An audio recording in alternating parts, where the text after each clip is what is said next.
시작.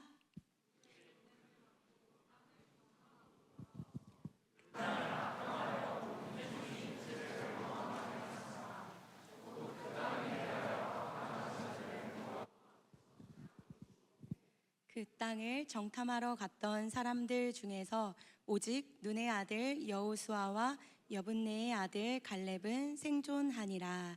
아멘. 하나님의 말씀입니다. 이제 우리 송선규 목사님 모실 텐데요. 잠시 아주 짧은 영상을 시청하도록 하겠습니다.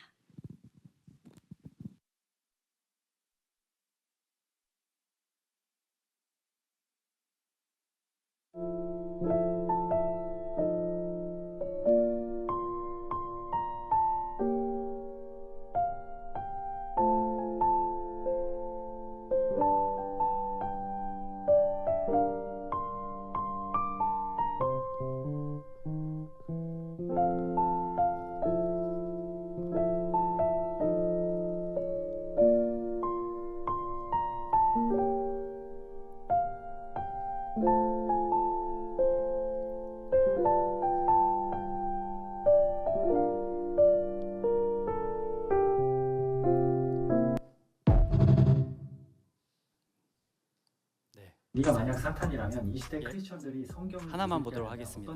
요거는 이따가 제가 요청드리면 틀어주시면 감사하겠습니다. PPT 보여주시면 감사하겠습니다.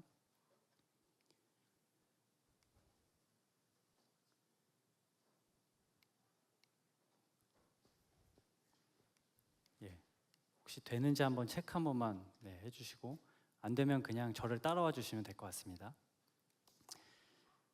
네, 반갑습니다. 열심히 사는 사람입니다. 영상 보셨죠?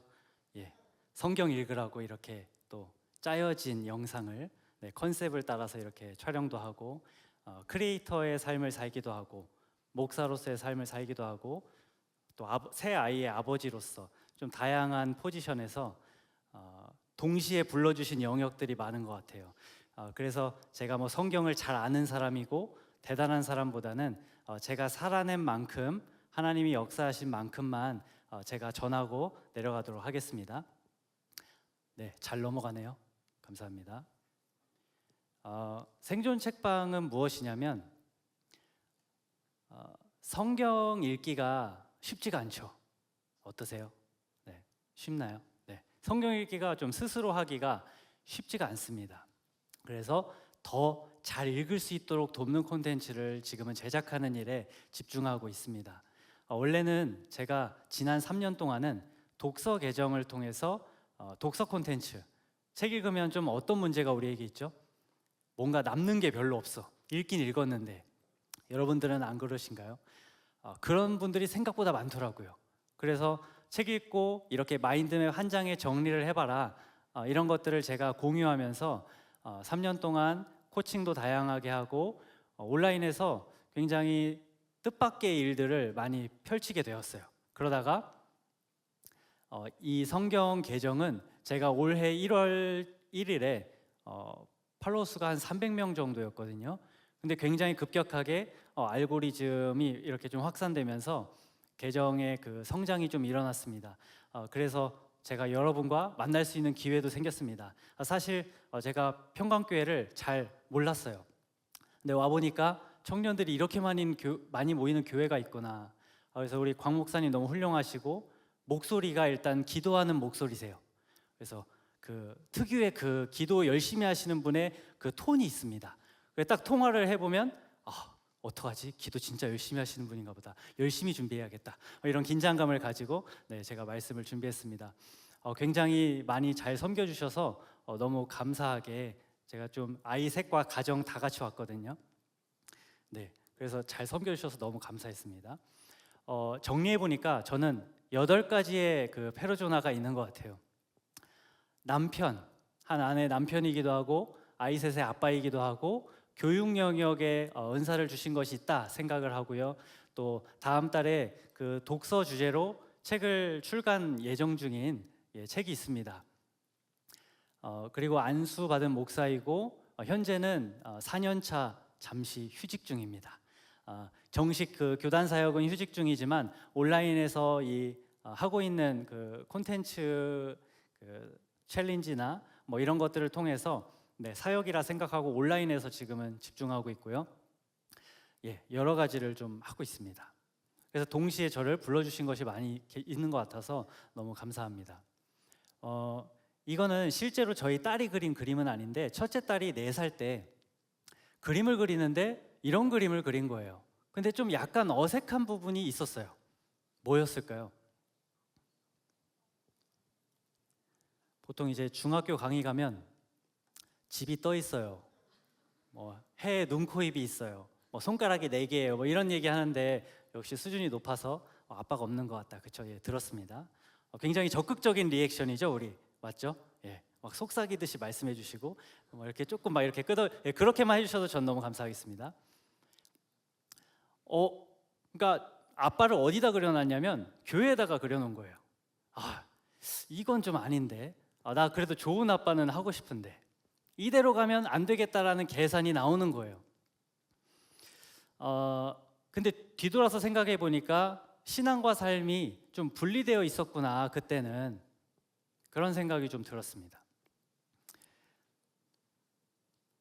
그러니까 교회 생활 따로 열심히 하고 가정 생활 따로인 거예요.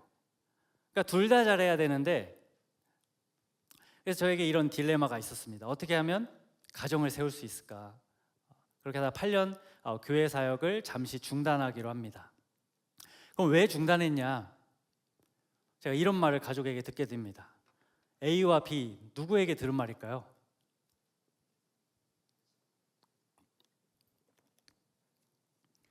가장 가까운 가족에게 들은 말입니다. 그래서 충격이었습니다. 내가 이렇게 열심히 사는데 왜 날 싫어하는 거지?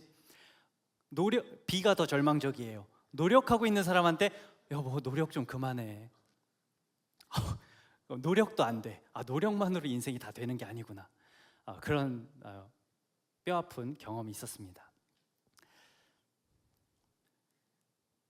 그러니까 이제 저는 물론 둘 다 잘하시는 분이 있습니다. 목회도 열심히 하시고 가정도 잘 세우시고. 근데 저는 둘 다 잘할 수 있는 그런 그릇이 아니라는 걸 빨리 인정을 좀 했습니다. 안 되겠다. 너무 내가 가정에 대해 무책임했구나. 저에게는 이런 좀 잘못된 믿음이 있었어요.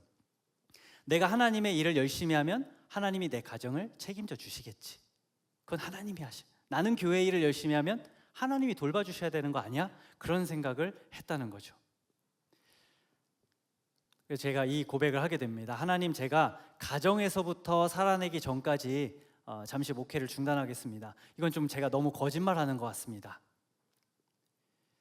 우리 이렇게 기도하지 않죠? 하나님, 다이어트 이번 달 5kg입니다. 감량 꼭 시켜주세요. 하나님, 제가 이번 공부 잘 못했는데 찍어도 맞추게 해주세요. 이렇게 기도하면 안 되잖아요. 이렇게 기도하면 하나님이 뭐라고 응답하실까요? 네가 해라. 그렇게 저는 생각을 합니다. 주님께 모든 것을 맡깁니다라는 고백의 의미가 조금 재해석되기 시작했어요. 교회 밖을 나가면서 나의 최선의 하나님의 도우심이 있는 거지, 내가 한 발짝도 떼지 않는데 하나님이 나를 자동으로 도와주시는 것은 아니구나. 예수님 믿는다고 해서 모든 문제가 자동 해결되면 너무 좋겠지만 그게 아니라는 것을 깨달았습니다. 내가 살아내야 되는 것이었구나. 신앙생활도 쉽지 않은 거구나. 그래서 하나님은 문제를 자동으로 해결해 주시는 분이 아니다. 하나님은 우리에게 길을 내어 주시고 문제를 얼마든지 해결해 주시는 분이시지만 자동 해결은 아니구나. 하나님은 우리의 삶의 모든 영역에서 동역하시는 분이라는 것을 제가 배우게 되었습니다. 그것이 경제의 영역이든 가정의 영역이든 직장의 영역이든. 신명기 6장 7절 말씀에는 누구에게 하는 말씀일까요? 지도자들에게, 주일학교 교사에게, 이스라엘에겐 주일학교가 없었죠. 부모에게 하는 말씀이었습니다. 네 자녀에게 부지런히 가르쳐라. 제가 어제 오늘 이제 가족과 이렇게 강의를 준비하고 서울에 오가면서 얼마나 많이 잔소리를 했을까요? 아빠보다 앞서가면 안 돼. 그만해. 쓸데없는 말 하지 마. 안 돼. 그거 먹지 마. 그만 봐. 이런 말을 계속 해야 되는 거예요. 말하지 않으면 어떻게 되죠? 계속 자기 하고 싶은 대로 달려가는 거예요. 굉장히 부지런히 가르쳐야 되더라고요. 목회를 그만두기는 했는데 34살에 세상에 나가서 당장 무슨 일을 해야 될까요? 막막했습니다. 시급 알바부터 했어요. 이거 드셔보신 분 있나요? 이 새벽에 배송 아르바이트가 있더라고요. 그래서 이거는 내가 할 수 있겠다 생각해서 이것부터 하게 되었습니다. 그래서 배송 아르바이트를 하면서 제가 했던 것은 조금 독특하죠.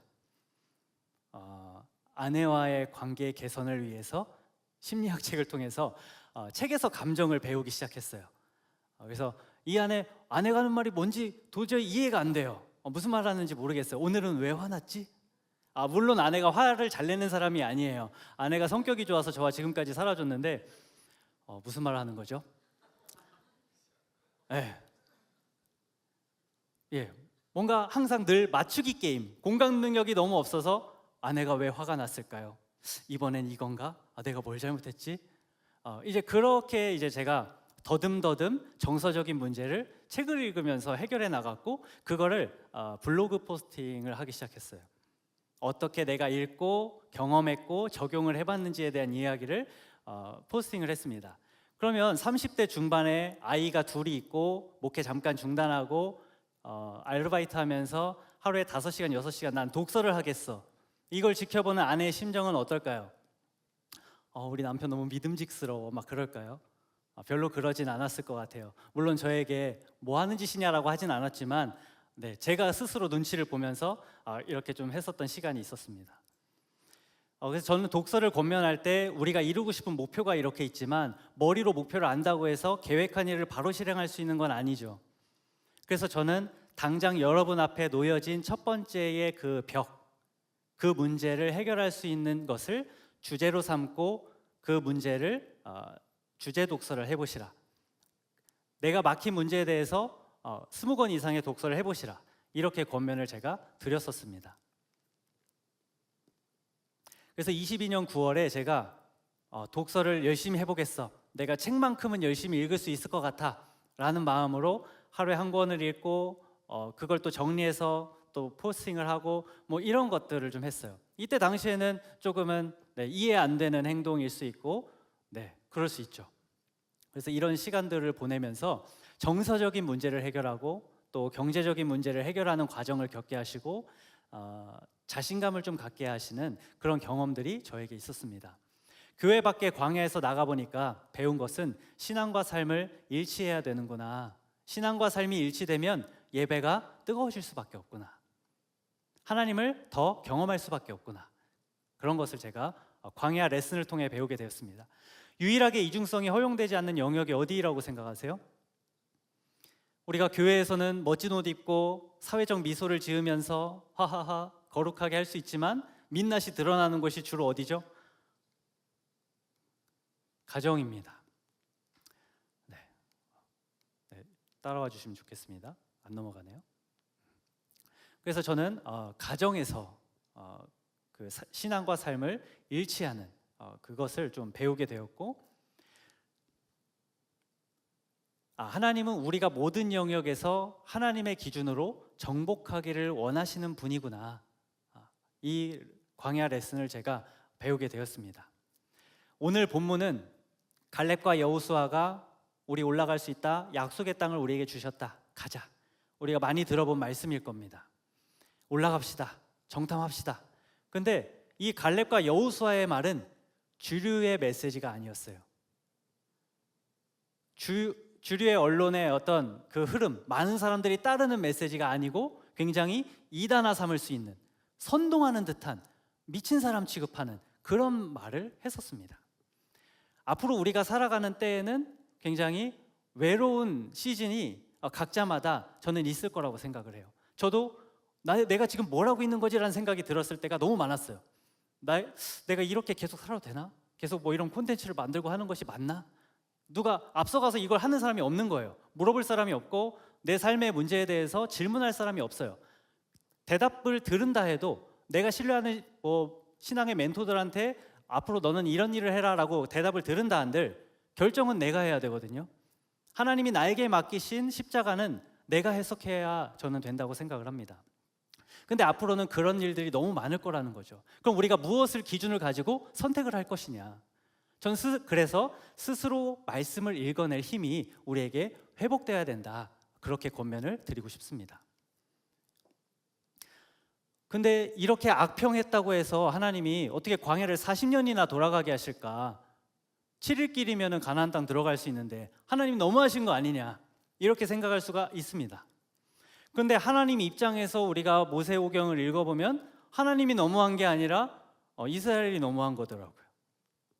아브라함을 부르실 때에, 한 사람을 부르실 때 내가 너에게 큰 민족을 이루겠다. 근데 이삭 낳는 게 얼마나 힘들었어요? 얼마나 인내의 시간이었습니까? 이삭을 낳고 야곱을 낳고 요셉을 낳고, 요셉이 이집트에 팔려가고 또 70명이 다시 입애굽을 하게 되고, 출애굽을 시켜주시고, 열재앙을 통해서 하나님을 확인시켜 주시고, 이동하고 시내산에서 거의 1년 넘게 가르치시고, 그러고서 가데스 바네아에 가가지고 첫 번째로 하나님이 뭔가 그 기대감에 찬 것처럼 첫 번째 명령이 뭐였냐면 정탐하러 가라. 지파별로 한 명씩을 뽑아서 정탐을 해봐라. 내가 너희에게 줄 땅을 보고 와보라는 거예요. 근데 이걸 보고 와서 악평을 한다라는 거죠. 무엇을 말씀하려고 하시는 걸까? 여호와께서 모세에게 말씀하여 이르시되, 출애굽기부터 신명기까지 토시 하나 안 틀리고 개역개정 기준으로 이 표현이 몇 번이나 나올까요? 대략 80번이 나오더라고요. 그러니까 말씀의 기준으로 삶과 신앙이 하나로 정렬되지 않으면 가나안 땅에 너희들 못 들어간다. 누구만 들어갔죠? 갈렙과 여호수아만 들어갔습니다. 뭔가 하나님의 기준이 너무 엄격한 것 같아. 근데 하나님은 거룩에 대한 기준이 디테일하신 분이시더라고요.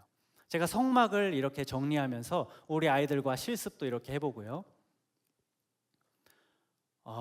이 널판과 덮개를 사이즈를 다 재어주셨죠. 무늬는 어떻게 해라, 고리수는 몇 개를 해라, 말뚝은 어떤 재질을 써라, 천막은 첫 번째는 이거, 두 번째는 이거, 세 번째는 사이즈는 어떻게 해야 되는지, 기둥은 몇 개를 할 건지, 울타리는 몇 개를 할 건지, 굉장히 디테일한 분이세요. 그래서 제가 이제 그 성경을 마인드맵으로 정리하면서 읽으니까 조금 쉬워지는 경험을 이제 하고, 이 방법을 제가 이제 공유하면서 좀 그런 챌린지와 같은 것을 좀 온라인에서 하고 있습니다. 성경을 읽을 때 우리에게 중요한 전제가 있다면 하나님은 우리에게 복 주시길 원하시는 분. 우리가 이것을 좀 깨달았으면 좋겠습니다.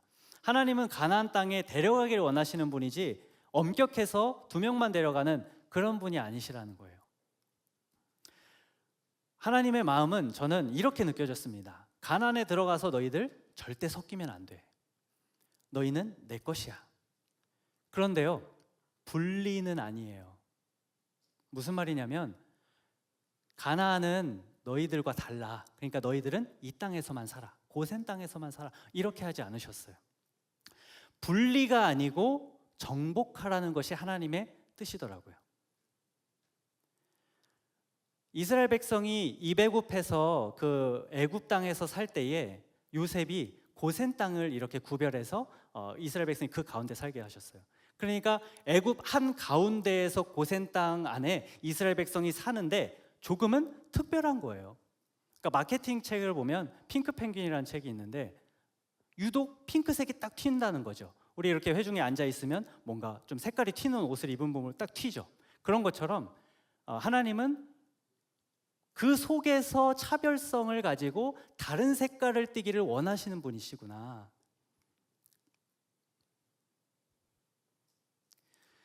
하나님 뜻은 뭐죠? 신앙과 삶이 일치되지 않고 너희들이 가나안에 들어가면 죽기 때문에, 그래서 안 된다는 거예요. 그런데 하나님이 이런 말씀하십니다. 너희 1세대 부모 세대는 못 들어가는데 내가 너희들 다음 세대 어린 것들은 내가 데리고 들어갈 것이다. 주일학교가 없었어요? 그럼 이 자녀들 누가 교육시키죠? 지도자가 다 할 수 있나요? 아니에요. 부지런히 가르치는 것은 부모의 몫이었습니다. 자녀 세대를 다시 교육해서 가나안에 들어갈 기회를 주겠다. 왜? 이제 말씀의 기준으로 일치시키면 내가 데려갈 거거든. 그래야 내가 줄 수 있는 복을 너희들이 누릴 수가 있거든. 하나님이 반복해서 하시는 말씀에는 하나님이 중시하시는 뜻이 있는 것 같아요. 그래서 저는 형광펜으로 반복되는 키워드는 빨간색으로 체크를 합니다. 그러면 이제 여러분도 하나님 이걸 굉장히 중요하게 생각하는구나 라는 힌트를 쉽게 얻을 수 있을 것 같아요. 대대로 지켜라. 너희가 대대로 지킬 영원한 규례라. 그 여호와라는 이름을 알려주기 위해서 하나님이 그 전에 칭호를 주신 게 뭐죠? 아브라함의 하나님, 이삭의 하나님, 야곱의 하나님. 그러니까 우리 아버지의 하나님이 나의 하나님이 돼야 되고 내 자녀에 대한 하나님이 돼야 된다라는 거죠. 그래서 신앙생활은 지극히 현실적인 거구나. 구약 성경이 4분의 3입니다. 우리가 구약을 통과하지 않고 신약을 본다는 것은 조금은 쉽지 않은 문제라고 생각을 합니다. 그래서 저는 이제 구약을 다시 공부하면서 읽는 시즌을 보내고 있습니다. 어제 오늘 제가 기저귀를 몇 번 갈았을까요? 많이 갈았어요. 많이 싸요. 네. 근데 기저귀를 가는 게 굉장히 영적인 일이라는 거예요. 굉장히 하찮은 일, 내가 오늘 주어진 일은 별거 아닌 것 같고, 뭔가 부르심을 위해서 산다는 거는 대단한 일을 해야만 하는 것 같고, 근데 그게 아니라는 거죠. 이 영상 한번 틀어주시겠어요?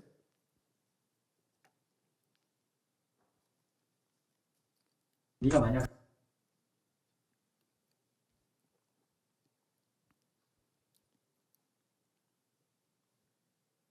사탄이라면 이 시대 크리스천들이 성경을 못 읽게 하려면 어떤 전략을 펼 것 같아? 내가 만약 사탄이라면 이 시대의 크리스천들이 성경을 읽지 못하도록 하기 위해 아주 정교한 전략을 펼칠 거야. 단순히 성경책을 없애는 게 아니라 사람들이 스스로 성경을 멀리하게 만드는 게 핵심이겠지. 첫째, 바쁘게 만들 거야. 사람들이 성경을 읽을 시간이 없도록 일상에 압도되게 만들겠지. 끝없는 업무, 학업, 육아, SNS, 오락거리, 인간관계 문제 등으로 머릿속이 가득 차게 해서 성경 읽기가 우선순위에서 밀리는 것처럼 보이게 만들 거야. 둘째, 성경에 대한 의심을 심을 거야. 이게 정말 하나님의 말씀일까? 성경도 결국 사람이 쓴 책 아니야? 같은 회의적인 생각을 퍼뜨려서 사람들이 성경을 읽는 대신 철학, 심리학, 자기계발서 같은 걸로 대체하게 만들겠지. 셋째, 기복신앙을 강화할 거야. 사람들이 성경을 통해 하나님을 아는 것이 아니라 기도를 단순한 소원 성취 도구처럼 여기게 만들 거야. 그래서 굳이 성경 안 읽어도 교회 가고 기도하면 되는 거 아니야? 라고 착각하게 만들겠지. 넷째, 감정에 의존하게 만들 거야. 신앙을 감정적인 체험에만 의존하게 해서 성경 읽어도 감동이 없으니까 안 읽어야겠다라고 생각하게 만들 거야. 그러면서 유튜브, 찬양, 설교 영상 같은 걸로 대체하게 해서 말씀 없이도 괜찮다고 느끼게 하겠지. 그냥 재미로 해봤는데 또 너무 맞는 말 같기도 해서 기분이 좀 나빴어요. 그죠? 뭐 우리가 그대로 신봉하자는 건 아니지만 한번 좀 자존심 상하지만 생각해 볼 만은 하겠다. 그런 생각이 좀 들었습니다. 실제로 이 콘텐츠를 올리고 너무 바쁜데 어떡하냐, 그 댓글이 달린 게 있거든요. 다음 페이지 보시면, 아니 바빠 죽겠는데 어쩌라고, 일 대신해 줄 거 아니잖아, 이런 댓글이 달렸었어요. 그래서 제가 뭐 답변을 드리지는 않았지만 뭐 찔리네요, 바쁜 공략에 압사당하고 있네요, 뭐 이런 댓글들이 좀 다양하게 달렸어요. 우리 굉장히 바쁘죠. 경쟁이 또 치열하기도 하고 요즘 경기도 어렵다고 하고, 뭔가 우리는 열심히 살고 있는데도 무언가 불충분한 느낌이 듭니다. 불안하고 조급함이 듭니다. 넘겨주시면 좋겠습니다. 제가 지난 3년 동안은 자기 개발을 좀 열심히 했었습니다. 근데 이제 자기 개발을 할 때 내가 이게 하는 게 하나님과 함께 하는 건가? 이게 맞는 건가? 이런 질문이 되게 많아요. 자기 개발의 뿌리는 자기 사랑이니까 내가 이걸 하는 게 맞나? 근데 또 크리스천들이 성실하게 살긴 해야 되는데. 그래서 좀 구분을 해봤습니다. 좀 시간을 지나보고서, 그럼 하나님이 있는 것과 하나님이 없는 것의 차이가 무엇이냐? 하나님이 없으면 더 열심히, 더 바쁘게, 더 많은 시간 갈아 넣어서 막 일을 해야 돼. 그래야 네가 할까 말까인데? 라는 메시지를 주는 것이라면, 앞으로의 시대는 하나님이 주신 지혜를 가지고 일을 해야 되는구나. 그러니까 이제 제가 저는 기업에서도 강의할 수 있고 교회에서도 강의할 수 있는 좀 특별한 부르심을 주신 거라고 생각을 합니다. 그렇게 준비를 하면서 탁월함도 겸비를 해야 되고, 또 성경도 읽어야 되고, 아이 셋도 키워야 되고, 또 이 아내가 조금 그러면 이제 우리가 또 아내를 잘 돌보고 아내의 꽃을 잘 활짝 피게 또 도와줘야 되고, 할 일이 너무 많잖아요. 굉장히 열심히 살아야겠죠. 살찔 틈이 없어요. 그래서 제가 독서 한참 할 때 하루에 한 권 읽을 때 5kg가 빠졌어요. 그래서 다이어트가 필요하신 분은 독서 다이어트 추천드립니다. 빡세게 한번. 모든 일을 다 잘할 수 없구나. 30대가 되니까 좀 그런 것 같아요. 20대 때는 여보 내가 해볼게, 내가 잘할 수 있어, 이번엔 달라. 근데 그게 더 무서운 거예요. 그런 사람들이 더 무서운 거예요. 모든 일을 다 잘할 수 없는 거예요. 내가 사역도 열심히 하고, 내가 가정도 열심히 하고, 일도 열심히 하고, 내가 다 열심히 해볼게. 그럼 뭐 하나는 잃더라고요. 그래서 이제 건강을 잃는 경우가 많죠. 잠을 줄여야겠다. 그럼 그게 하나님의 뜻일까? 하나님이 주신 지혜를 구하면서 효율을 높여야겠다. 내가 더 일만 할 것이 아니라 내가 균형을 가져야겠다. 의심을 가지고 하는 게 아니고 믿음으로 살아야겠다. 인정받기 위해서 일하는 거고, 인정받기 위해서 더 열심히 사는 게 아니고, 내가 열심히 살아가는 행동 하나하나, 내가 책을 보는 한 장, 내가 친구와 나누는 관계 속의 대화, 이런 것이 예배가 되게 해야겠구나. 나를 위한 것이 아니고 하나님 이웃사랑을 위해서 살아야겠구나. 경기가 어려운 때에 그럼 우리는 같이 절망을 해야 되나요? 아니요. 요셉의 창고 전략을 보세요. 하나님은 흉년의 때에도 이스라엘을 먹이셨습니다. 하나님은 우리가 살아보겠습니다, 하나님 제가 한번 해보겠습니다라고 고백하고 결정할 때 우리를 먹이시는 은혜를 저는 내실 수 있는 분이라 생각을 합니다. 제가 그것을 경험하고 있습니다. 제가 뭘 안다고 독서를 하고, 제가 뭘 안다고 사업을 한다고, 제가 뭘 안다고 책을 쓰고 했겠어요?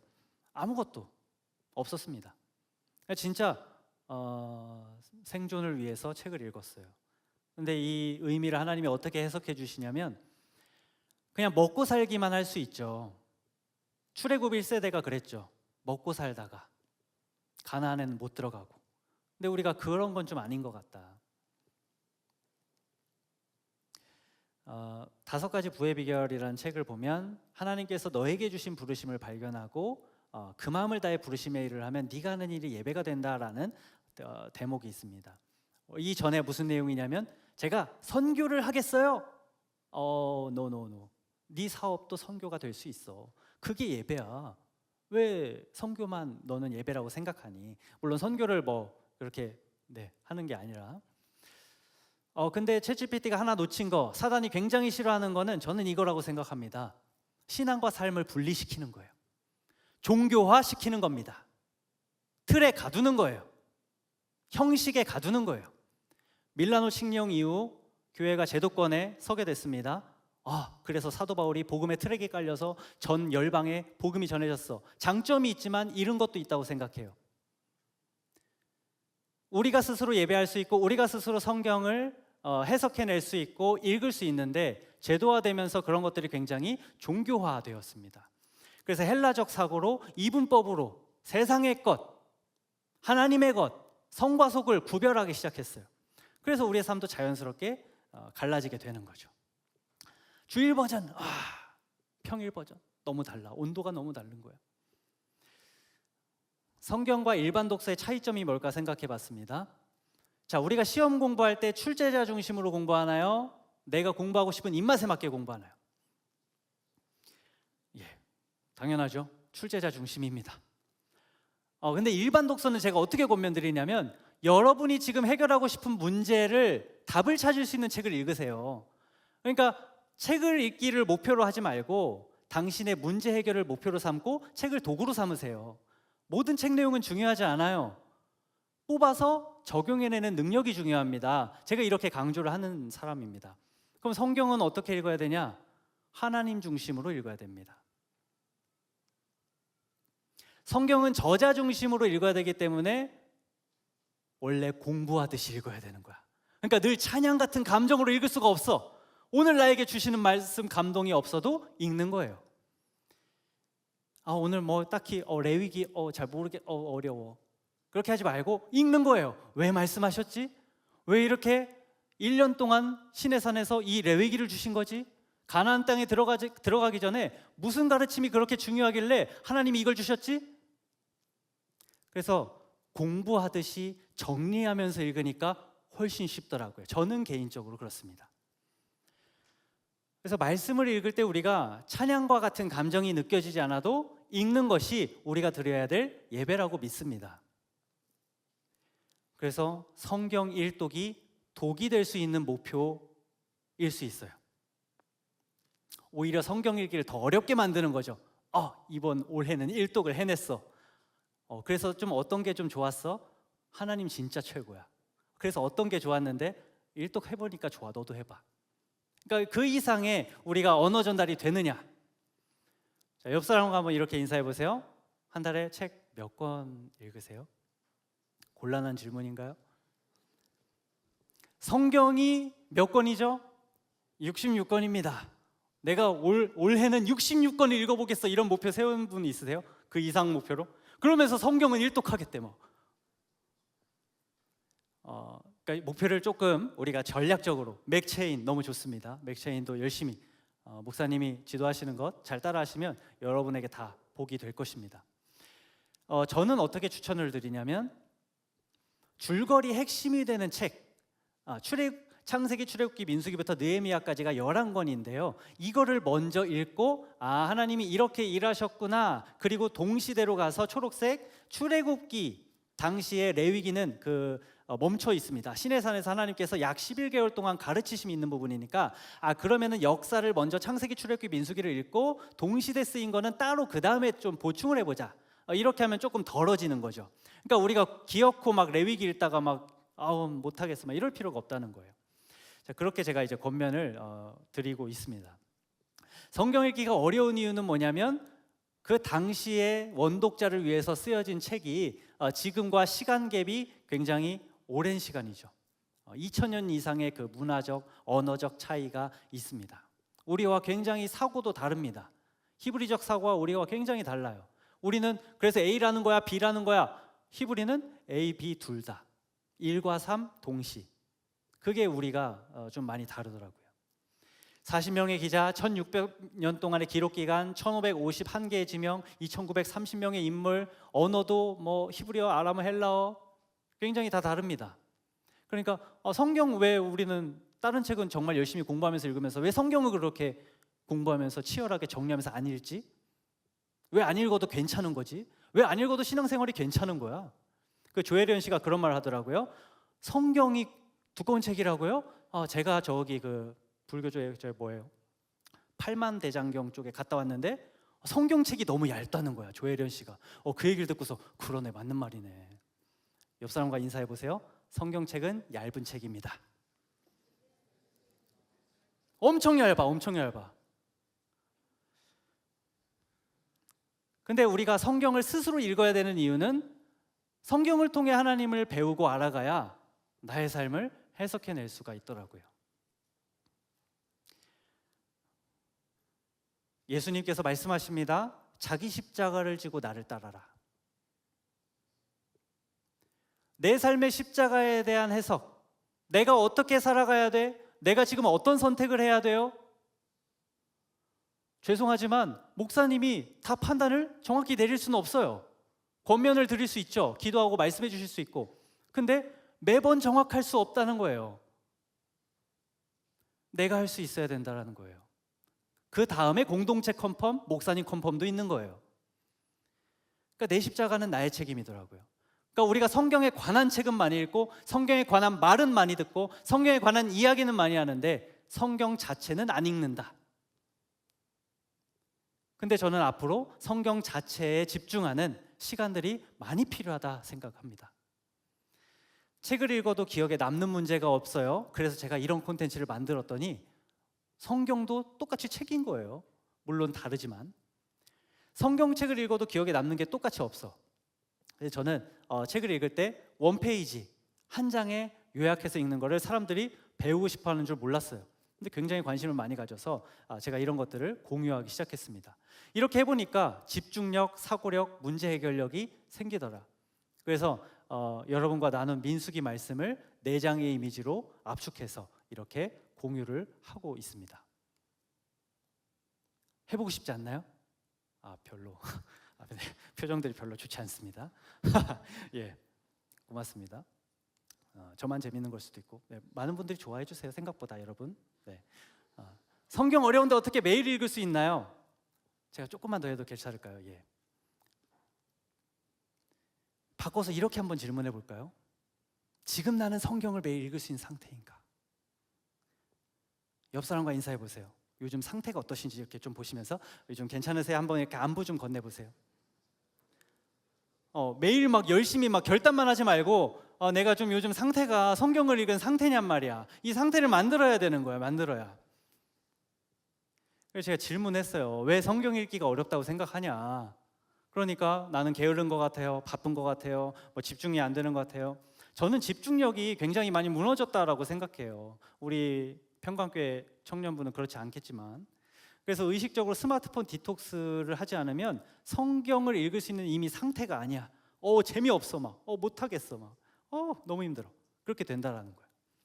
그래서 우리가 전략을 바꿔서 성경을 매일 수 있는 환경을 만들자. 내 몸 컨디션을 만들고 시스템에 들어가자. 그냥 모여서 성경만 읽으세요. 우리 몇 시에 모이자. 일주일에 한번 모여서 우리 셀 성경만 그냥 30분 읽고 그 다음 얘기 나누자. 그때 말하면 뭐 벌금 10,000원이야 막 이렇게. 네. 그래서 저도 성경을 집중할 수 있게 도와보자. 이런 콘텐츠를 제작하면서 이렇게 하게 되었습니다. 간단히 방법을 나눠보면 체화, 구조화, 시각화입니다. 처음에 체화는 무엇이냐면 반복 읽기를 하는 거예요. 출애굽기를 예를 들어 5조각의 주제로 나눠서 모세는 1장부터 4장이에요. 열재앙과 유월절에 대한 이야기는 5장부터 13장이에요. 그러면 모세를 5번 읽어. 1장부터 4장을 5번 읽는 거예요. 한 번 읽고 또 1장으로 돌아가서 4장까지, 또 1장으로 돌아가서 4장까지 계속 다시 보는 겁니다. 물론 100번 읽는다고 해서 성경을 다 이해하냐? 그런 책은 아니죠. 하나님이 계시해 주셔야 우리가 그만큼 알 수 있죠. 저는 성경을 다 하냐? 성경 많이 몰라요. 모르는 건 남겨두고 아는 만큼 계속 읽는 거예요. 반복하면서. 모르는 건 하나님께 나중에 알려주실 것을 기대하면서 계속 읽는 거예요. 그래서 성경을 한 장 읽는 것보다 주제 단위로 읽는 게 더 쉽다. 무슨 얘기냐? 저 사람 이상한 사람.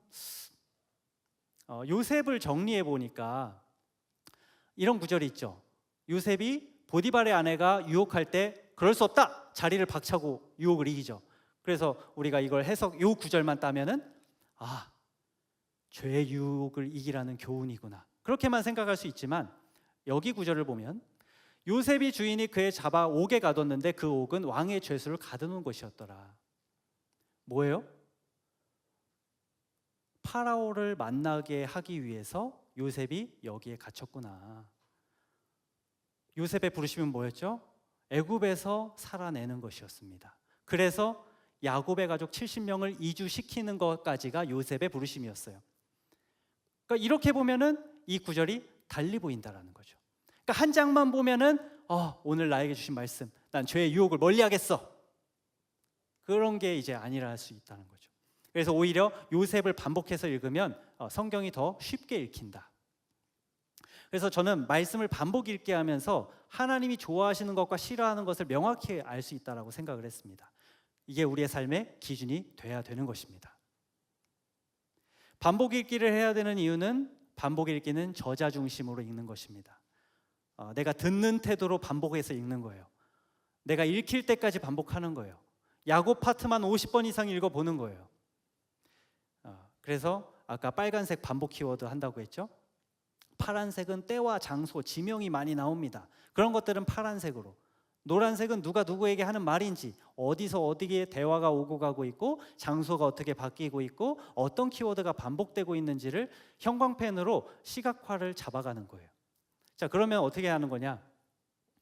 민수기 7장에 보면은 그 12지파가 헌물을 가지고는 어떻게 보면 조금 지루할 수 있는 80절 넘는 분량의 그 이야기가 반복이 되는데, 빨간색 보면은 지파별로 12지파 헌물이 다 똑같네? 그럼 이 빨간색 다 힘줘서 읽을 필요 있어요, 없어요? 저는 개인적으로 없다고 생각해요. 하나님이 이 헌물에 대해서 굉장히 중요하게 생각하시는구나. 그러면은 어떤 헌물을 줬는지 한 번만 정리하면 조금은 내가 가볍게 읽을 수 있겠구나. 이런 게 이제 잡힌다라는 거죠. 그래서 이거를 정리해 보니까 81장의 분량을 이렇게 정리할 수 있더라고요. 그럼 우리가 성경을 이렇게 정리하면 쉬워지는데 당신만 쉬운 것 같아요. 막 이런 눈빛 아니죠? 예. 그래서 제가 성경 시각화가 왜 중요하고 이것들을 통해서 전달하고 싶은 가치가 무엇이냐면 성경을 스스로 읽어낼 힘을 길러내십시오. 마지막 때는 이것이 필요할 것입니다. 성경을 통해 하나님을 알아가야 우리의 삶을 해석할 수 있다 말씀을 드렸습니다. 이해되지 않는 시간들이 있을 거예요. 너 왜 그걸 지금 하고 있어? 그거 망해. 근데 난 이거 해야 되거든요. 하나님이 나한테 이거 맡기신 것 같거든요. 어떻게 해석할 것이냐? 물어볼 사람이 없어진다면 어떡하실 건가요? 내가 믿음의 결정을 해야 되는데 주변에 물어볼 사람이 없어져. 전쟁 나면 물론 안 되지만 전쟁 나면 우리 신앙을 어떻게 지켜낼 것이냐. 내가 신뢰하던 두 사람의 의견이 달라져. 공동체 내에서도 기준이 달라져요. 갈라져요 막. 그럼 나는 어떤 기준에 설 것이냐. 어떤 기준을 선택할 거냐. 그래서 우리에게 말씀의 기준이 있어야 된다고 생각합니다. 애굽에서 가나안 땅까지 이스라엘은 신앙과 삶이 분리된 적이 한 번도 없었구나. 정치, 경제, 교육, 문화가 한 번도 분리된 적이 없었구나. 그래서 말씀을 우리가 읽어야 되는 이유는 지식은 아닙니다. 살아내기 위함인 것으로 저는 믿습니다. 살아냄 없는 성경 읽기는 저는 지식만 남을 수밖에 없다고 생각을 합니다. 제가 교회 밖에 광야에서 여러분한테 드릴 수 있는 메시지는 신앙과 삶을 일치하는 교육을 하나님이 제 인생 가운데 시켜주셨고, 제가 여러분한테 드리고 싶은 말씀은 분리가 아니라 세상 속에 더 들어가셔서 더 살아내시고 더 정복해 나가시기를 바랍니다. 여러분에게 주신 강점을 가지고 더 살아보겠습니다. 저는 이 고백을 했으면 좋겠어요.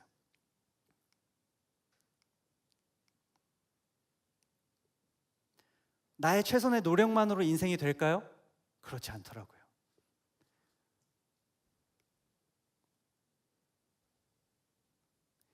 임재가 있어야 나의 최선도 열매를 맺을 수가 있더라고요.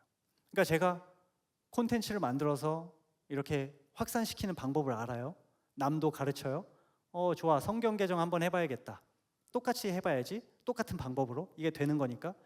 근데 영상을 45개까지 만들 때까지 전혀 반응이 차가웠어요.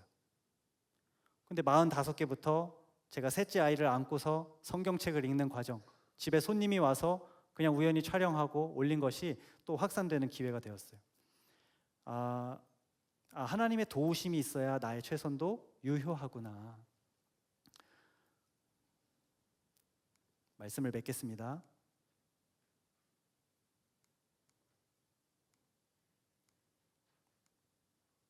우리는 왜 열심히 살아야 되는가? 아버지가 우리에게 살아낼 기준을 주셨기 때문입니다. 우리는 세상과 분리돼서 우리끼리 좋아하는 그런 공동체가 저는 아니라고 생각합니다.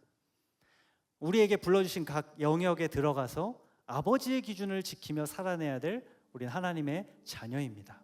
그래서 우리는 말씀의 기준을 가지고 생존해내야 되는 것이에요. 우리는 지켜야 될 기준이 있기 때문에, 지킬 기준이 있으니까 살아내야 되는 것입니다. 제가 교회 밖에 나가서 깨달은 것, 저는 욕심을 포기하는 것만이 자기 부인이라고 생각했거든요. 어차피 목회자는 집 없어도 돼. 어차피 돈 없어도 돼. 하나님이 먹이셔. 그래서 자기 부인이 쉬웠거든요.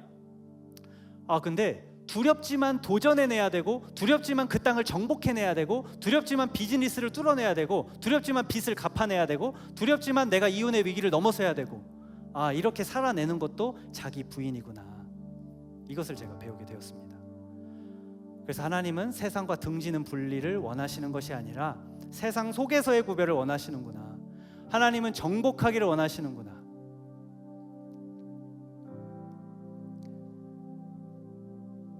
앞으로 미혹과 환난이 더 많아질 것입니다. 더 평탄해지진 않을 거예요. 그렇지만 하나님은 우리를 먹이시고 인도하시고 지켜주실 줄로 믿습니다. 광야를 견딜 믿음을 하나님 제가 준비하겠습니다. 하나님, 제가 이 고백을 드려보면 어떨까요? 제가 더 적극적으로 살겠습니다. 더 살아보겠습니다. 내가 더 열심히 해보겠습니다. 그러니 하나님, 나를 채우시고 해결해 주시고 길을 뚫어 주시고 내가 세상과 빛과 소금이 될 수 있도록 나에게 보란듯이 복을 부어 주시옵소서. 그렇게 기도하는 우리 청년부 되었으면 좋겠습니다. 우리 함께 기도할 때에 하나님, 내가 스스로 말씀을 읽어내겠습니다. 내가 읽어낼 때 하나님, 나에게 친히 가르쳐 주시옵소서. 나에게 지금 원하시는 선택, 나에게 원하시는 기준, 나에게 원하시는 살아냄, 그것을 나에게 가르치시고 능력을 베풀어 주시옵소서. 이 고백과 함께 기도했으면 좋겠습니다. 거룩하신 하나님 아버지, 하나님, 우리가 말씀을 읽어내기를 원합니다. 하나님, 살아내게 하여 주시옵소서. 하나님, 청년들에게 기름 부어 주셔서 마지막 때를 견뎌낼 믿음과 능력이 말씀의 소음을 우리가 신뢰함으로 나아가겠습니다. 하나님 채우시고 우리에게 지혜 주셔서 우리에게 가르치시고 말씀하여 주시옵소서. 말씀의 능력, 새롭게 알아가는 하나님을 배울 수 있는 하나님 병광교회 청년부 지체들이 될 수 있도록 축복하시고 기름 부어 주시기를 원합니다. 하나님 함께 해 주시길 원합니다. 하나님 기름 부어 주시옵소서. 성령님 계시하여 주시고 지혜와 계시의 영을 부어 주셔서 하나님 더 알려 주시기를 원합니다. 더 가르쳐 주시기를 원합니다. 더 읽어내기를 원합니다.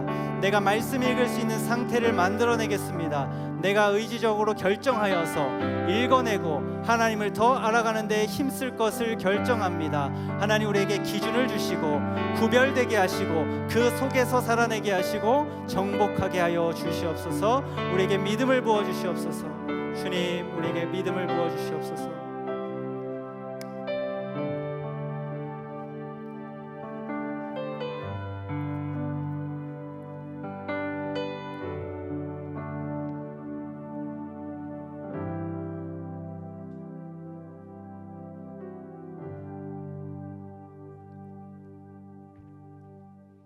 하나님, 좁은 문 좁은 길을 살아내는 성도들 되게 하여 주옵소서. 말씀을 읽어내고 이것에 감동이 없더라도 하루 4장은 결코 긴 장이 아니고 우리가 영원을 얻을 수 있는데 이 말씀을 읽어내며 하나님을 더 깊이 이해하고 알아가기 원합니다.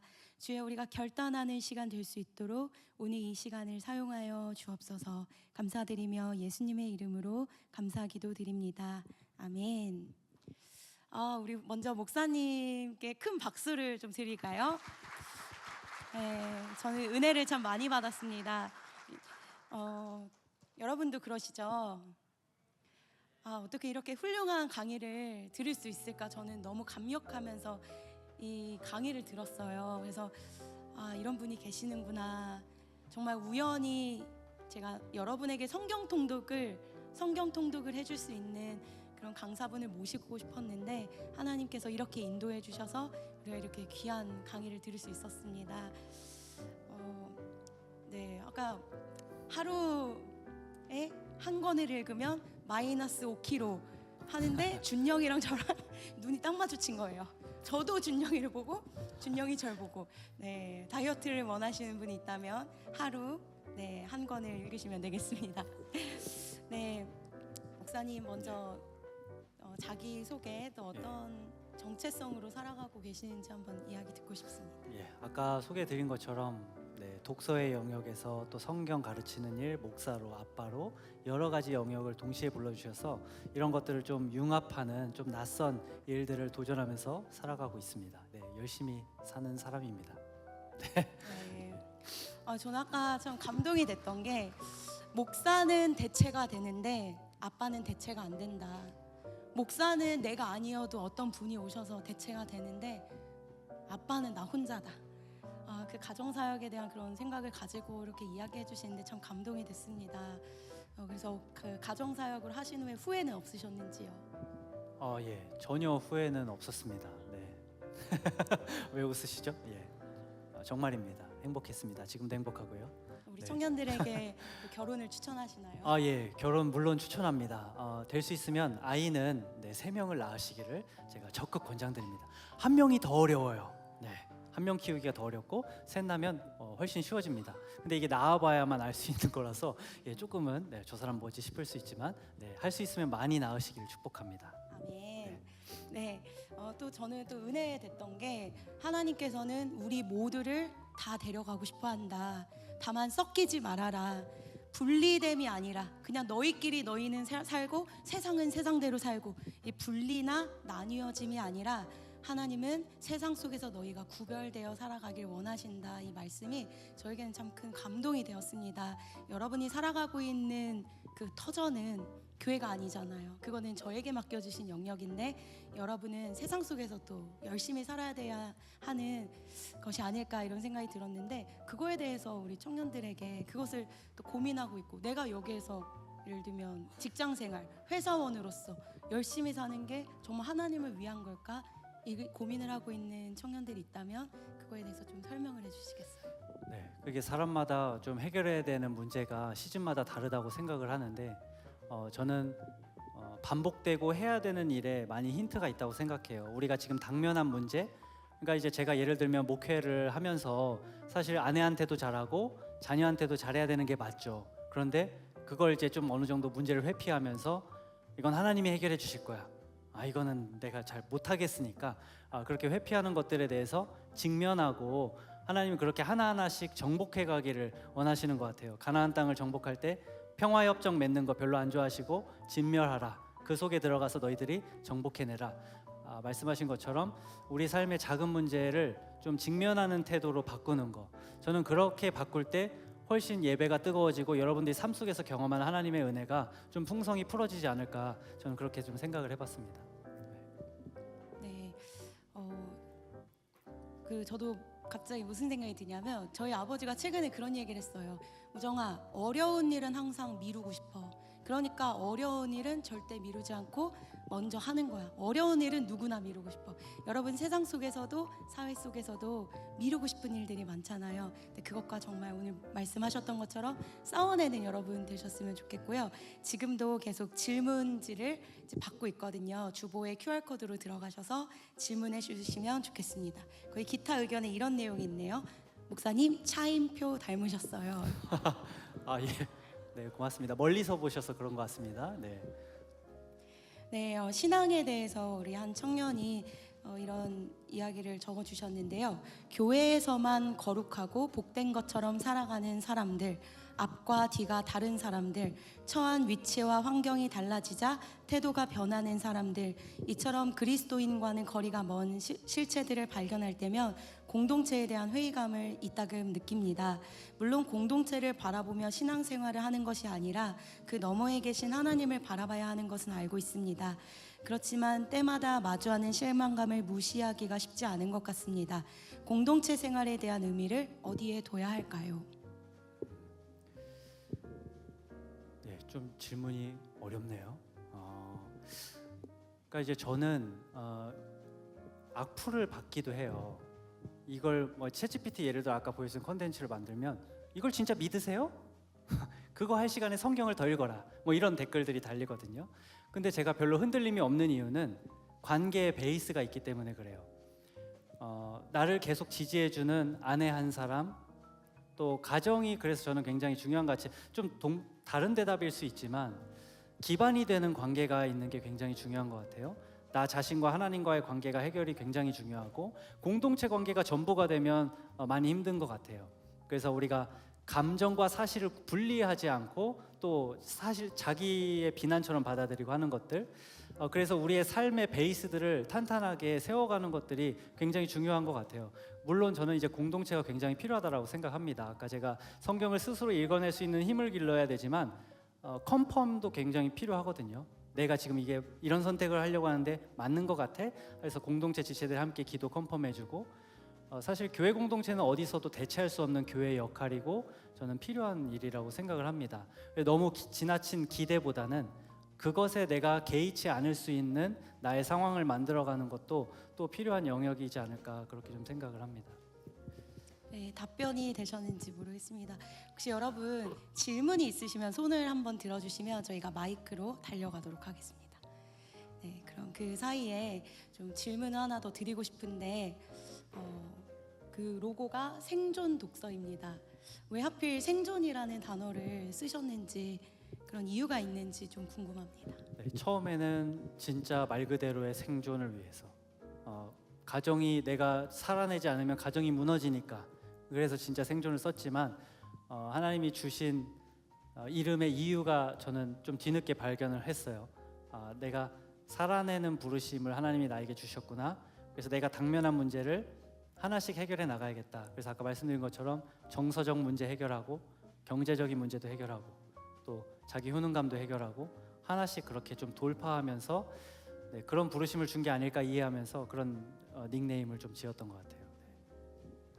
그럼 그 독서를 통해서 생존하게 되셨다. 그리고 또 내가 살 수 있는 그 이유를 독서를 통해서 또 경험하셨고 또 생존하기 위해 독서하신다, 이런 뜻으로 받아들여도 될까요? 예, 맞습니다. 네, 그렇게 열심히 일반 책을 많이 읽었고 문제 해결을 했고, 그런데 이제 지금은 성경을 내가 그만큼 읽어내면 훨씬 더 큰 강력한 힘이 되겠다. 이렇게 좀 전환을 시켜주셔서 네, 현재는 성경에 좀 많이 몰입을 하고 있습니다. 네. 그럼 그렇게 참 의미 있고 생존을 할 수 있을 만큼 참 이 성경 읽기가 도움이 많이 되는데 우리 청년들에게 어떻게 정말 그 생존할 수 있는 성경을 꼭 읽어라 어떻게 좀 전달을 좀 해주실 수 있는지. 너무 목표를 아까 말씀드린 것처럼 어렵게 잡지 마시고 내가 올 한 해는 창세기를 뭐 50번 읽어보겠다. 너무 어렵죠. 창세기를 뭐 10번, 10번 읽어보겠다. 뭐 맥체인 따로 하시고 그렇게 반복 읽기를 통해서 하나님이 이런 분이셨어라는 사실 그 맛을 보기까지가 되게 힘든 것 같아요. 내가 성경을 읽었더니 하나님을 알게 됐더라. 성경을 읽었더니 진짜 좋더라라는 맛을 알기까지가 어렵지 그 구간으로 들어가시면 저는 여러분이 훨씬 더 잘 읽어낼 수 있으리라 생각을 합니다. 네, 또 성경 읽기에 대한 질문이 올라왔는데요. 구약과 신약을 읽을 때 다른 읽기 방법으로 읽으시는지 요즘 복음서를 읽고 있는데 한 장 안에서도 짧게 기록된 여러 주제가 있어서 어떻게 잡아나가야 할지 궁금합니다. 현재 저는 구약을 정리하고 있기 때문에 신약에 대한 답변은 드릴 수가 없습니다. 그렇지만 제가 앞으로 신약을 정리하게 되는 그 구간으로 들어가면 복음서 같은 경우는 한 사건에 대해서 다른 기자들의 다른 시각으로 이렇게 기록을 하고 있잖아요.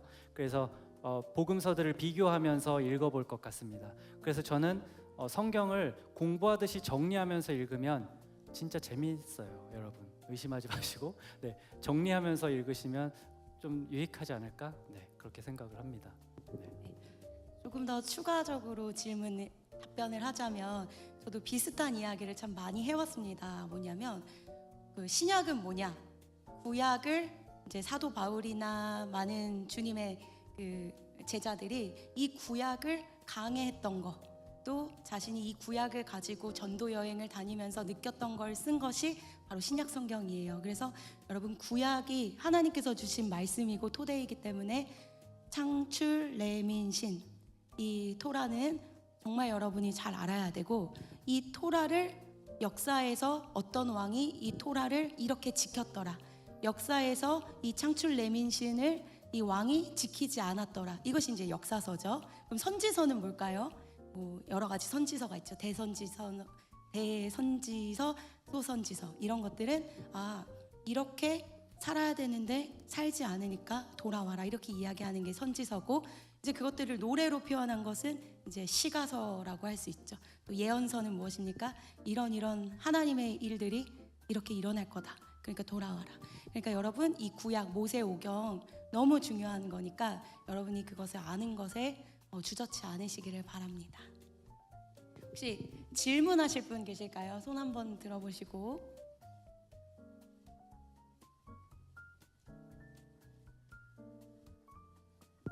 네, 질문하실 수 있는 분들은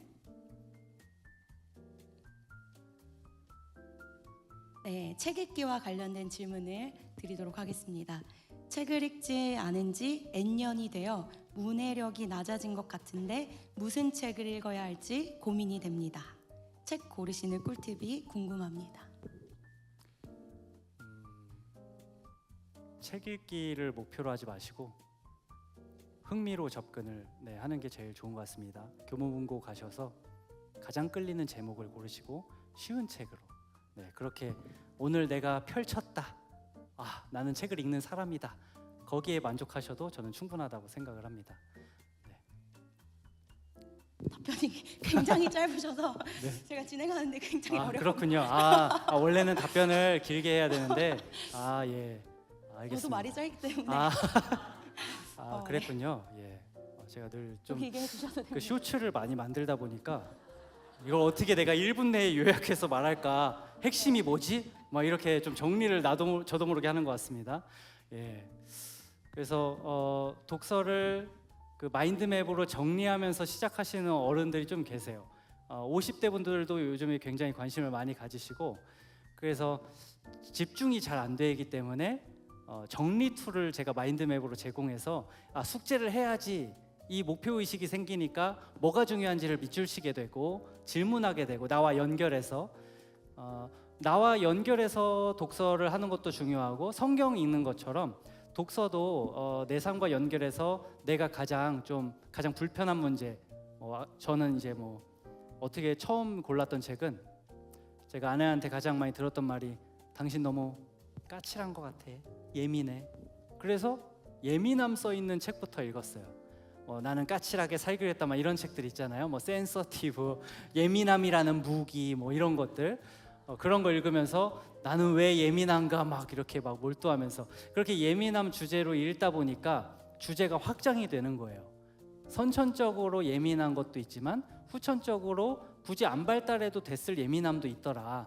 그런 건 가정에서 온다더라. 그럼 가정에서 그 억압된 감정을 치유하고 풀어내는 것이 되게 중요하구나. 그럼 이제 크리스천들은 감정을 어떻게 대처해야 되냐?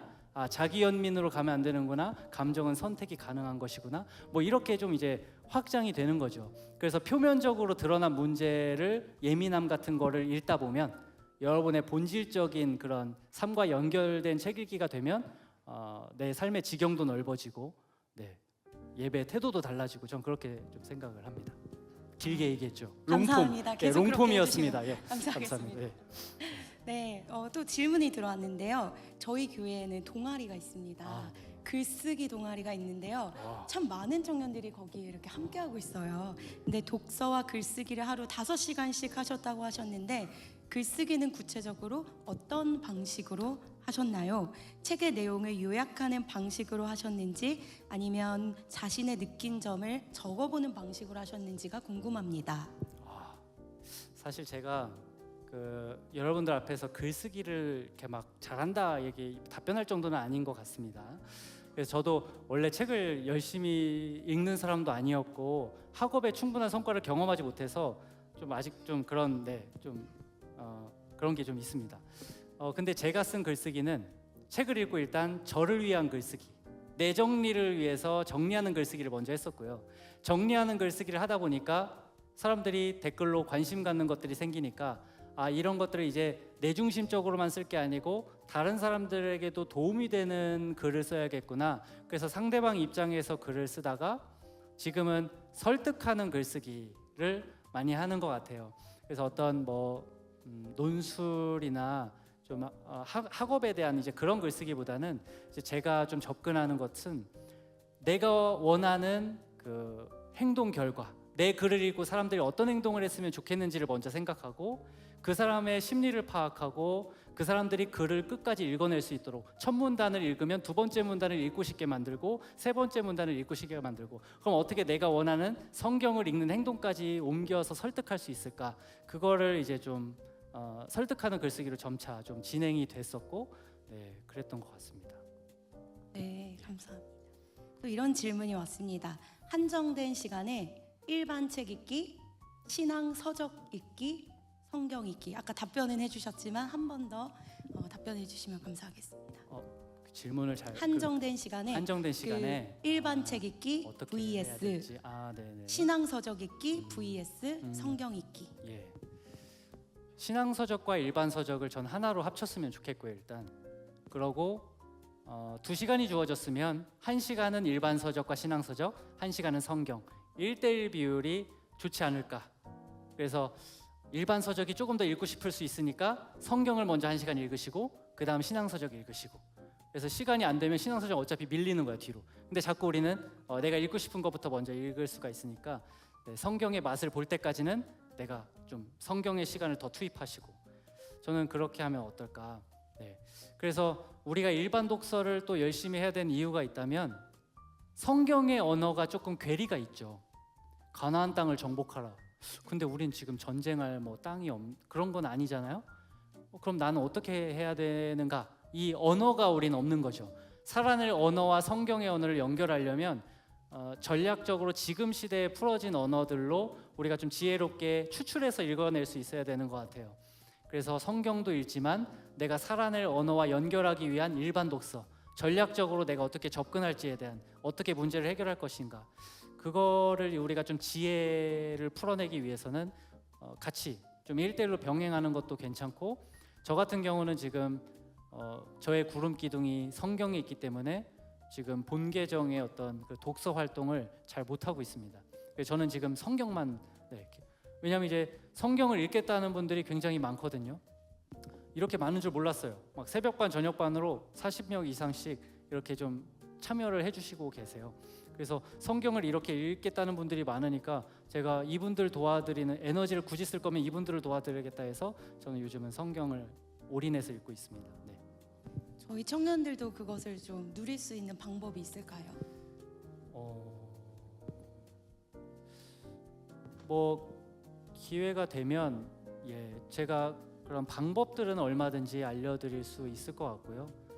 뭐 온라인으로도 알려드릴 수도 있고 아니면 그 한 번은 그 한 주제라도 뭐 예를 들면 야고비 26장부터 36장이면은 그거를 5회독 반복 읽기 하면서 실제로 현관펜을 쳐보고 내가 한번 시각화를 한번 해보기도 하고 이런 실습들을 한번 해보시면 좋지 않을까. 그래서 저는 그런 생각도 했어요.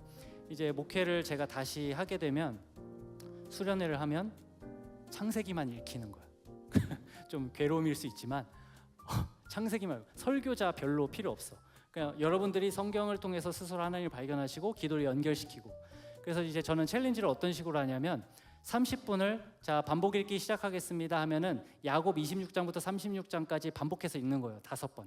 보통 5번 정도를 이렇게 읽으신 다음에 자 이제 시각화 하겠습니다 하면 이제 제가 빈칸 뚫어놓고 시험 문제 오픈북으로 답을 찾아내서 쓸 수 있게 한다든지 그런 툴을 줍니다. 정리할 수 있는 툴을.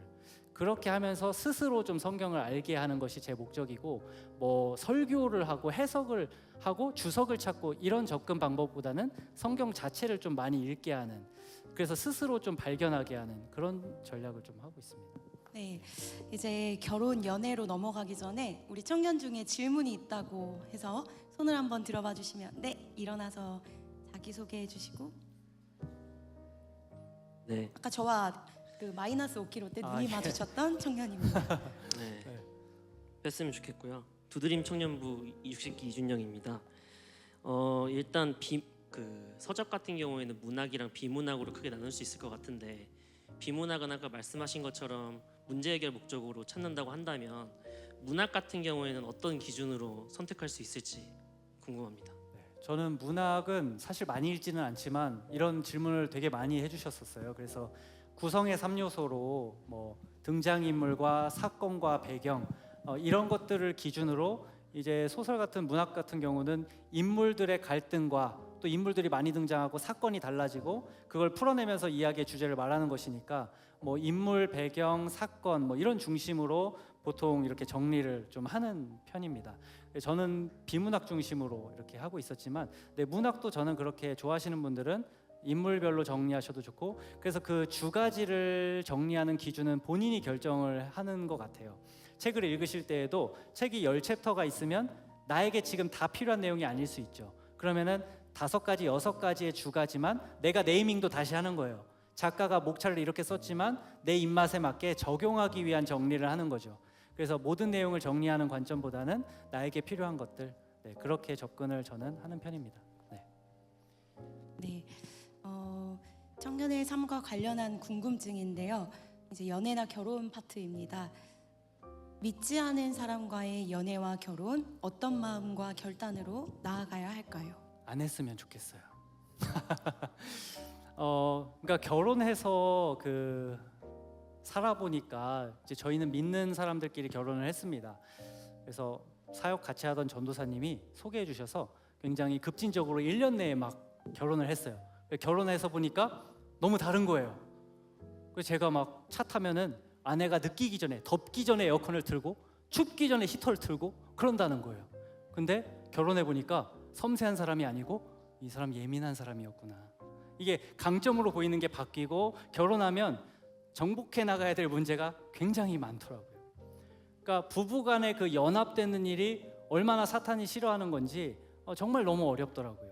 그러니까 안 그래도 해결해야 될 문제가 많은데 만약에 제 자녀들이 믿지 않는 사람과 결혼을 한다면 물론 계속 반대할 수는 없겠죠.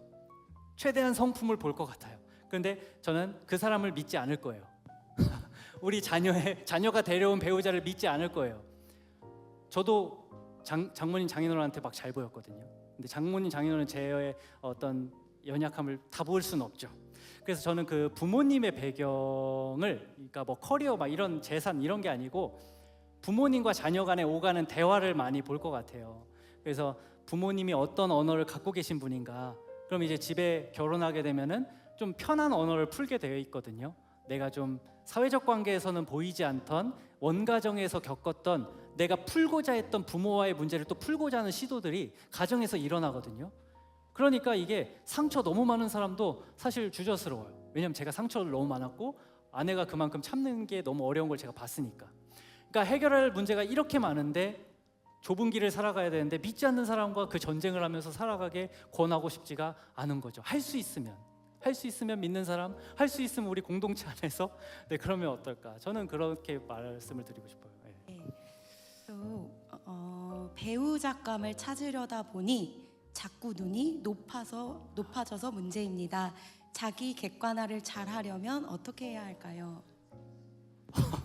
어렵네요. 이거는 자기 객관화. 그러니까 내가 지금까지 왜 결혼을 못했을까를 이제 생각을 해보면, 아니면 뭐 주변 사람들한테 내가 왜 결혼을 못한 것 같니? 어떤 포인트를 좀 포기하면 내가 결혼을 할 수 있을까? 뭐 이렇게 질문을 하는, 뭐 그런 것도 필요할 것 같고요.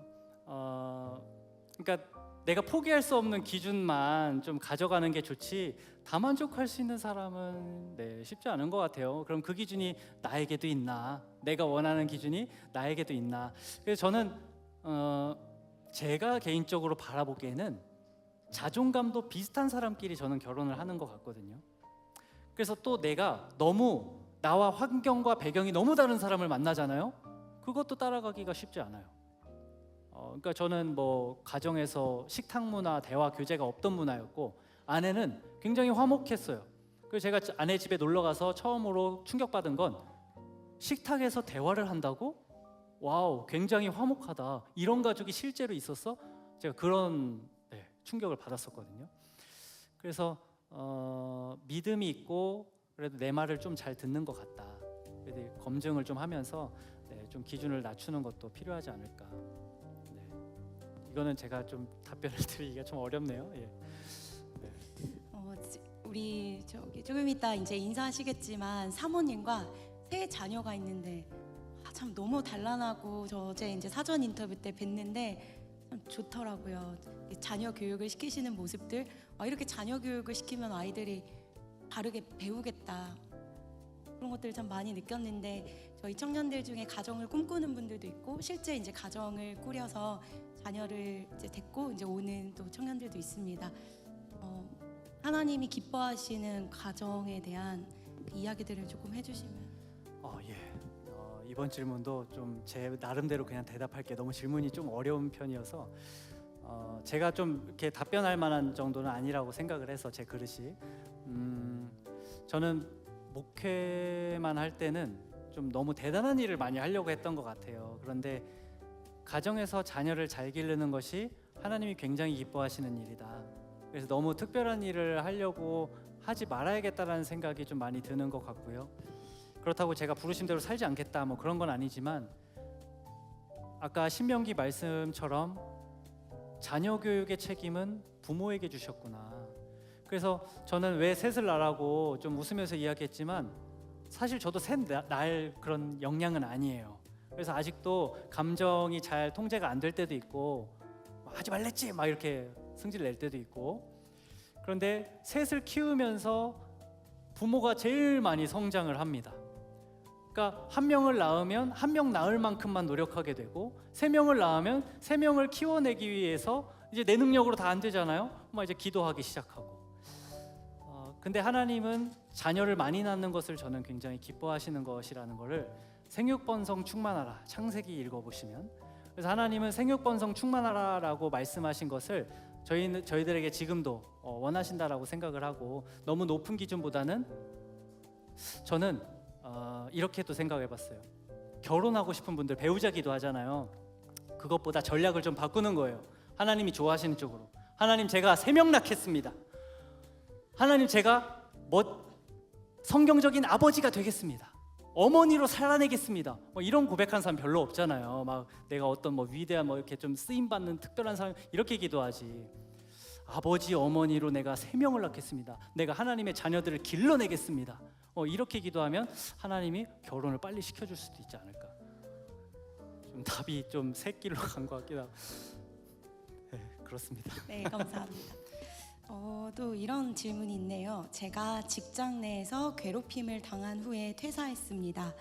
사회 불안증이 심해졌는데 혹시 도움이 될 만한 책이 있을까요? 네. 저도 부교육자 생활을 잘 적응을 못하는 사람이었어요. 그래서 네.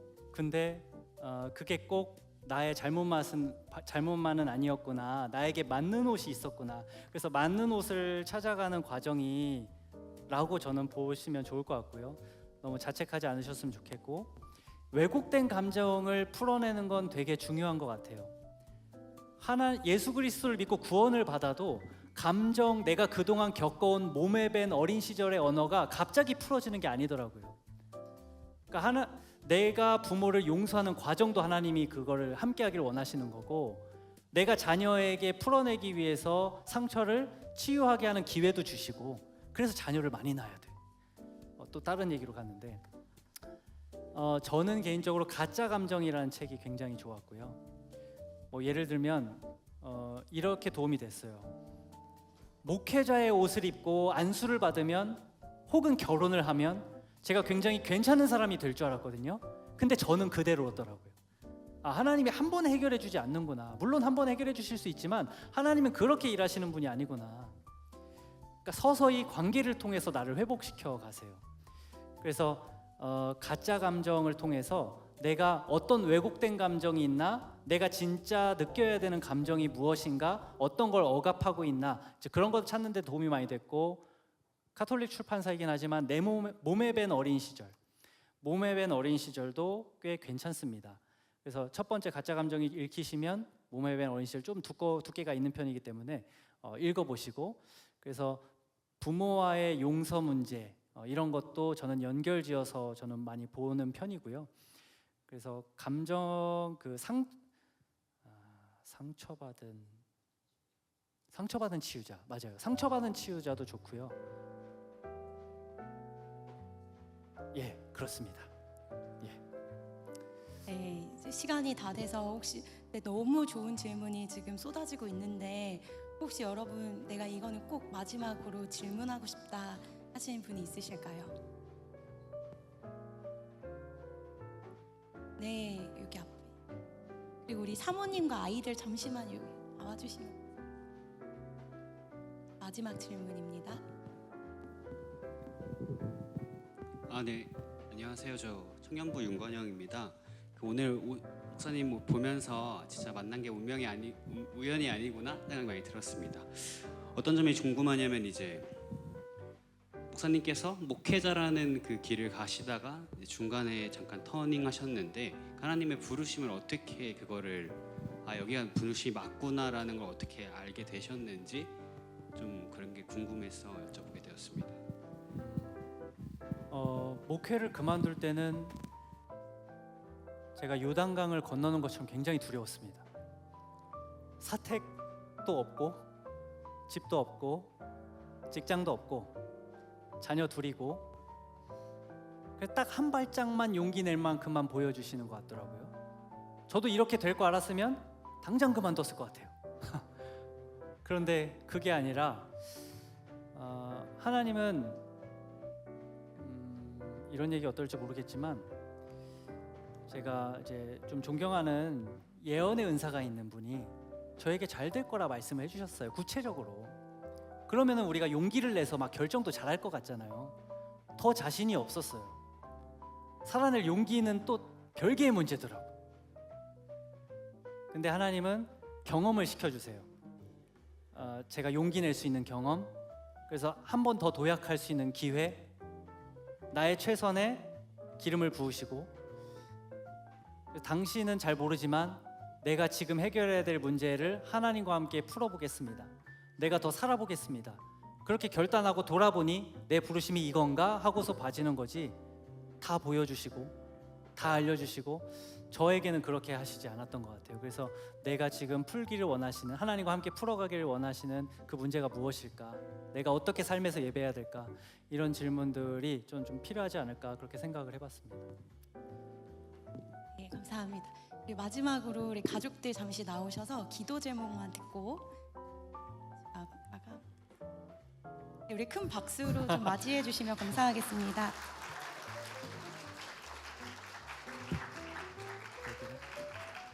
네, 여기 신발 신고 여기 위에 올라오셔도 돼요. 애기들이 너무 예쁘죠? 네, 너무 어제 같이 식사해 보니까 너무 착하더라고요.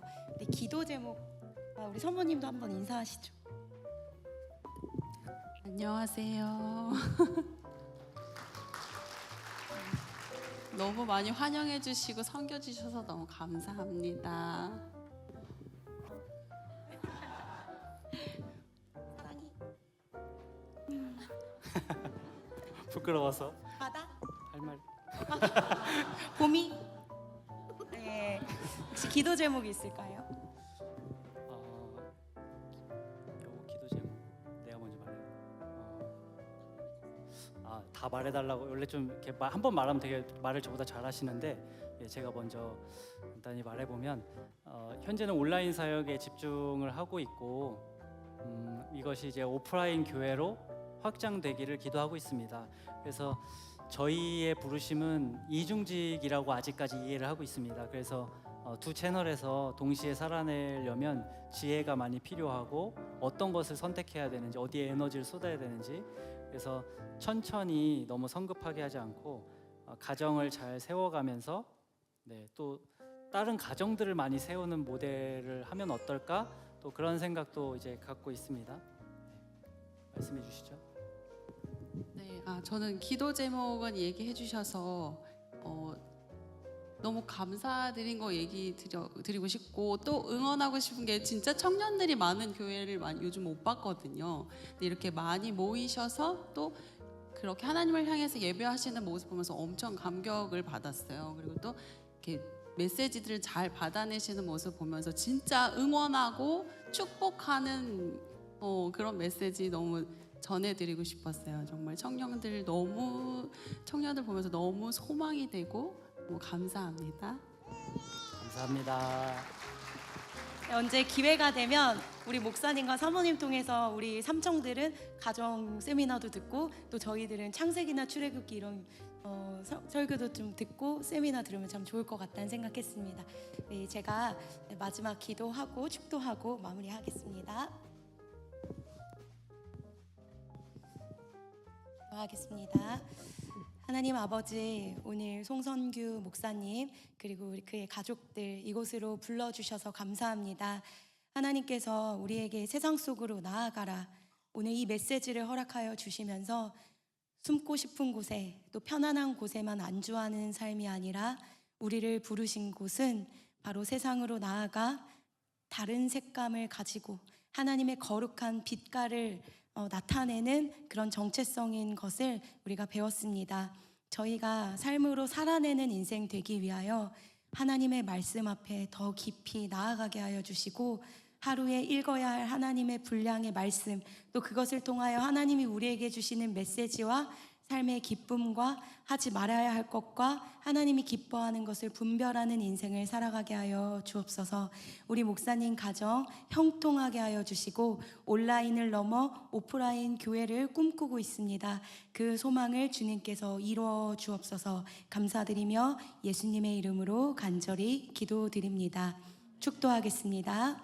이제는 우리 구주 예수 그리스도의 크신 은혜와 하나님 아버지의 놀라우신 사랑과 성령 하나님의 보호하심과 교통하심이 오늘 이 마지막 때의 말씀을 반드시 읽어내리라 결단하는 모든 평강의 성도와 청년들 위해 이제로부터 영원까지 함께 하시기를 간절히 축원하옵나이다. 아멘.